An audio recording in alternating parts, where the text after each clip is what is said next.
Tudo do Gênesis, a criação dos céus e da terra, e de tudo que neles há. No princípio criou Deus os céus e a terra. A terra, porém, estava sem forma e vazia. Havia trevas sobre a face do abismo, e o Espírito de Deus pairava sobre as águas. Disse Deus: haja luz, e houve luz. E viu Deus que a luz era boa, e fez separação entre a luz e as trevas. Chamou Deus a luz dia e as trevas noite. Houve tarde e manhã, o primeiro dia.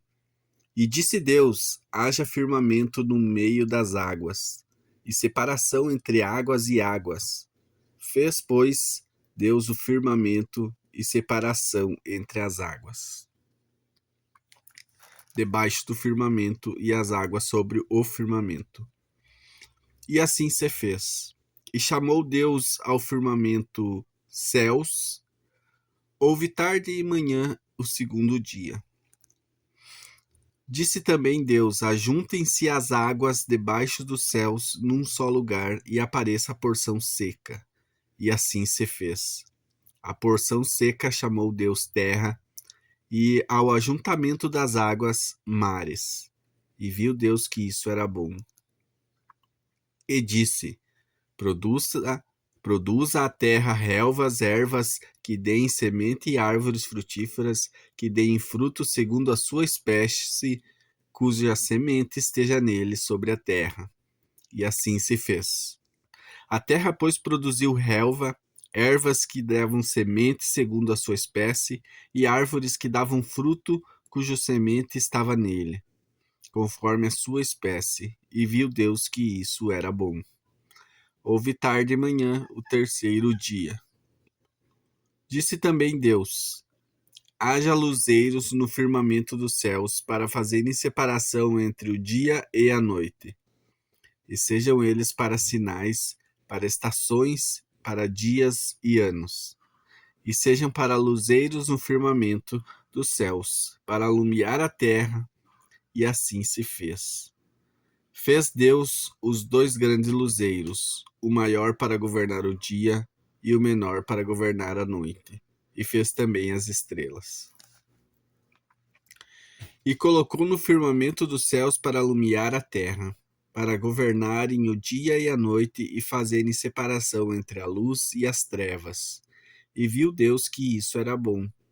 Houve tarde e manhã, o quarto dia. Disse também Deus: povoem-se as águas de enxames de seres viventes, e voem as aves sobre a terra, sobre o firmamento dos céus. Criou, pois, Deus grandes animais marinhos, e todos os seres viventes que rastejam, os quais povoaram as águas segundo as suas espécies, e todas as aves segundo as suas espécies. E viu Deus que isso era bom.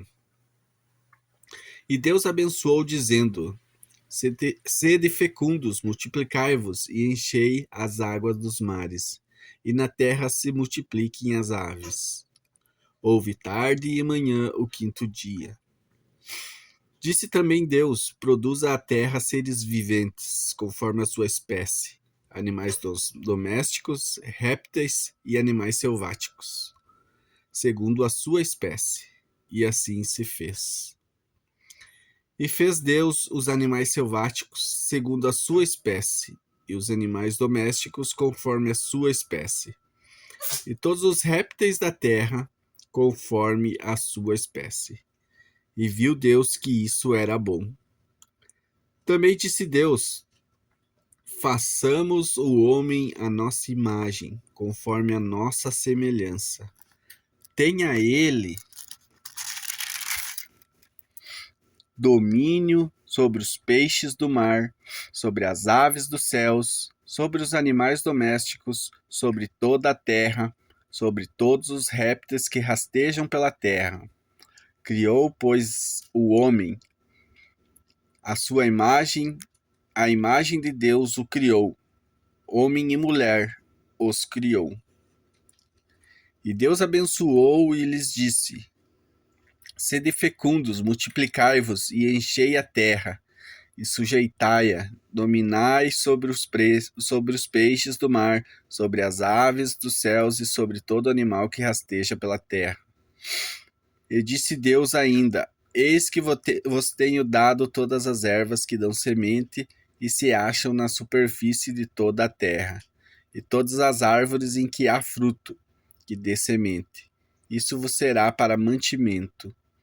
E a todos os animais da terra, e a todas as aves dos céus, e a todos os répteis da terra, em que há fôlego de vida, toda a erva verde lhe será para mantimento. E assim se fez. Viu Deus quanto tudo fizera, e eis que era muito bom. Houve tarde e manhã, o sexto dia. Assim, pois, foram acabados os céus e a terra e todo o seu exército. E havendo Deus terminado no dia sétimo a sua obra que fizera, descansou nesse dia de toda a sua obra que tinha feito. E abençoou Deus o dia sétimo e o santificou, porque nele descansou de toda a obra que, como Criador, fizera. O que nós queremos trazer aqui hoje, nessa mensagem, é algo muito simples, mas que passa despercebido pela maioria das pessoas. Deus, ele inicia a sua palavra falando sobre a criação dos céus e da terra. Depois, Deus faz a criação do firmamento e a separação entre as águas e águas. Após isso, Deus faz o ajuntamento das águas embaixo do céu num só lugar e fez aparecer a porção seca. Após isso, fez com que a terra, a porção seca, produzisse relva, ervas e árvores.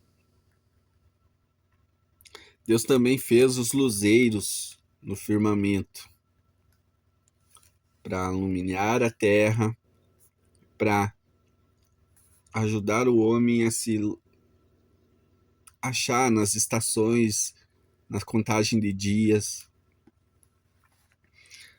Deus vai lá e cria os animais domésticos, cria os animais selvagens, as aves, os animais marinhos. O que pouca gente fala sobre esse versículo, que a uma primeira impressão, a nosso olhar, não parece ter um significado tão profundo, que parece um mero relato de Deus quando da criação de tudo o que há, é que Deus, ele não criou o homem primeiro e depois foi vendo as suas necessidades. Não. Primeiro Deus criou tudo o que o homem iria precisar. E aí colocou o homem e mulher na terra.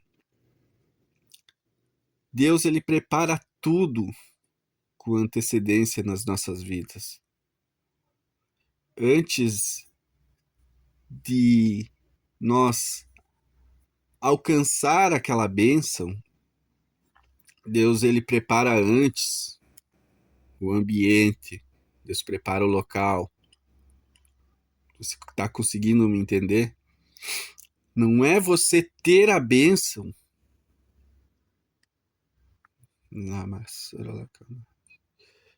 Não é você ter a bênção sem tudo estar preparado antes. Então, às vezes, parece que demora muito. Parece que demora um dia, demora 2 dias, demora 3 dias, 4 dias, 5 dias. Mas talvez esse seja um tempo de preparação de Deus, para que aí sim tudo esteja perfeitamente encaixado, tudo esteja perfeitamente suprido, para que essa bênção seja alcançada. Você consegue compreender que tudo que o homem iria precisar, Deus de antemão foi lá e colocou.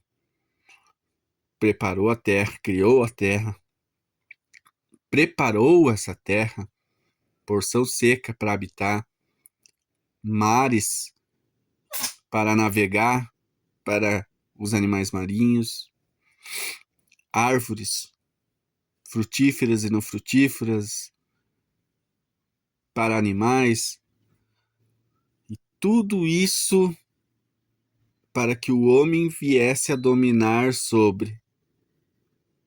Então, Deus não simplesmente criou o homem, ele preparou toda essa criação para então vir o homem, entende? Se nós trazer para os nossos dias atuais, é aquilo que eu falei antes. Talvez esteja demorando, mas é porque seja um período de preparação da parte de Deus. Em Eclesiastes já diz: há tempo para tudo. Tempo de plantar e tempo de colher. Essa preparação ela é necessária. A nossa vida ela só atinge esse grau de perfeição da bênção de Deus quando há essa preparação. Se queimarmos etapa para atingir o objetivo, não vai ser completo, entende? Se forçarmos essa bênção chegar aqui, mas quando eu falo forçarmos, não significa não se preparar. Porque se você vai fazer um concurso público, você vai ter que estudar, entende? É também o período de preparação. Agora, você não vai poder ir lá subornar o aplicador da prova, porque além de ser imoral, ilegal e contra os princípios de Deus, você vai estar forçando uma etapa. Você vai estar forçando a bênção. E quando essa bênção chega, ela não vai ser bênção, porque ela não veio através do processo que Deus utiliza para que o homem usufrua daquilo que ele criou, daquilo que ele prometeu, daquilo que ele disponibilizou para ser usado pelo homem. Então fica essa reflexão para que nós tenhamos essa visão nos momentos em que parece que as coisas não estão acontecendo na nossa vida. Talvez a gente queira aquele carro para amanhã, mas talvez haja um processo por trás para nós, né? Talvez não se endividar, fazendo uma loucura e comprando aquele carro. Ou talvez a gente não esteja preparado para ter determinado carro. Então, é só uma analogia que eu usei, mas para trazer a reflexão, entende? Então, fica essa reflexão. Pense nessa passagem como um processo. Veja o processo que Deus faz para daí sim o homem ser colocado na terra e usufruir de tudo que Deus criou. Que Deus abençoe. Espero que você se inscreva no canal e que esse estudo, apesar de simples, venha a contribuir com a sua vida.